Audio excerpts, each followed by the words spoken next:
Where I grew up, the population demographic was predominantly East Asian and white.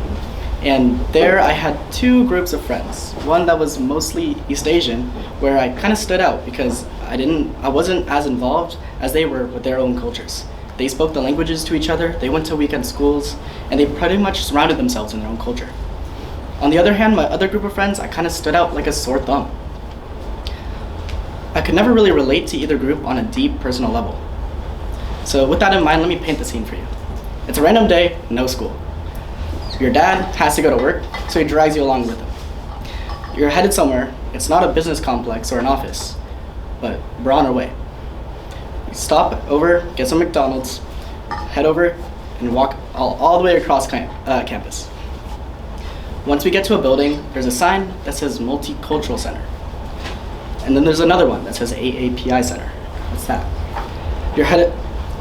You walk in and are surrounded by people that actually look like you, just a lot older. I guess not much has changed. You see some of them stressed out, crying, studying for exams, working really hard. On the other hand, you see some of them embracing, laughing, playing games, and talking.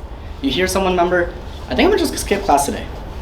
You see all of this and you feel proud and empowered. Fast forward to summer after high school graduation, you're nervous, anxious for what's to come. But you find a group of friends, other people, somewhere to fit in. Well, for me, the first month I didn't. It was a struggle. It was really hard. I remember ranting to my dad about this, where he brought up the idea, why don't you go check out your AAPI center, or the local clubs that you have on campus. So one day, I got out of class early, I worked up the courage to go, and it took about 20 minutes, but then eventually I found the place. And I heard someone mention something about an APSA bonfire being canceled. I guess that was the start of my real college experience. Hi, my name is Aidan, and I'm running for the Cultural Coordinator for the Asian Pacific Student Alliance. As Cultural Coordinator, I hope to give future GBMers the same sense of cultural pride and empowerment that I felt. As a current social event coordinator for the Korean American Student Association, previous work experience as a coach and for a time a manager of a parkour gymnastics gym, I've had first-hand experience on how to run events such as Night Market.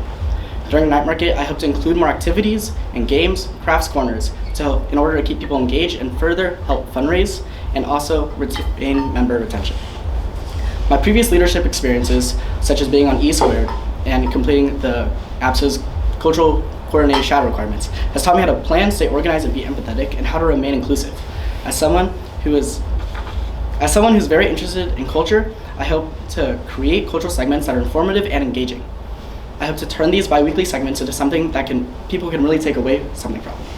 I want to make these segments build off of each other, so then new people can be drawn in, while other and progressive new GBMers can be progressively learning something throughout the year. I hope to collaborate with more organizations and expand membership between these organizations as we fall under one big AAPI family. Thank you.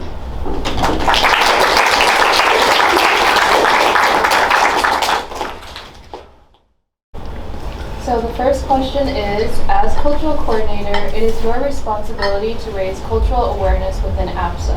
With the wide variety of different cultures within Asia and the Pacific Islands, how would you find the balance of representing all cultures equally? Well, with the bi-weekly segments, I would take the time to choose between a Pacific Islander country or culture to highlight and represent, and an Asian country or culture to represent. And so hopefully rotating throughout the year, I give each culture kind of the spotlight so they can see and observe where they are. And it gives opportunity so everybody else can learn about this culture as well. The second question is, culture can be a sensitive topic depending on what is said and who hears it. If someone happens to find something offensive, even if you didn't intend to make it so, how would you resolve the problem? Well, in an instance like that, I'd be completely transparent. I would make sure I'd first approach that person and discuss with them and apologize on my behalf of I'm sorry that I hurt them in that way, and I wish to in the future properly, respectfully represent their culture, and hopefully using their advice and the advice of others, kind of build up in that platform so that doesn't happen again. And then at the next GBM and online, working with the webmaster and historian to kind of give out a response that's completely transparent and show that and take full responsibility for any wrongdoings I have done or hurt any other individuals.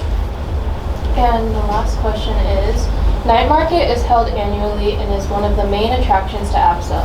What do you think is the significance of the cultural coordinator hosting night market, and why is this event important?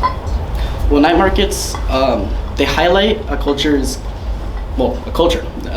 highlights everything that kind of represents them. Things like food, music, the way they talk, everything. That is kind of all encompassed around culture. Night markets kind of highlight these different aspects of a culture, and that's something as a cultural coordinator I would like to represent and show. Night market highlighting every AAPI organization is something that's really important, and the cultural coordinator, you want to be able to showcase each of these organizations thoroughly. Have to know that. Yeah. One audience question.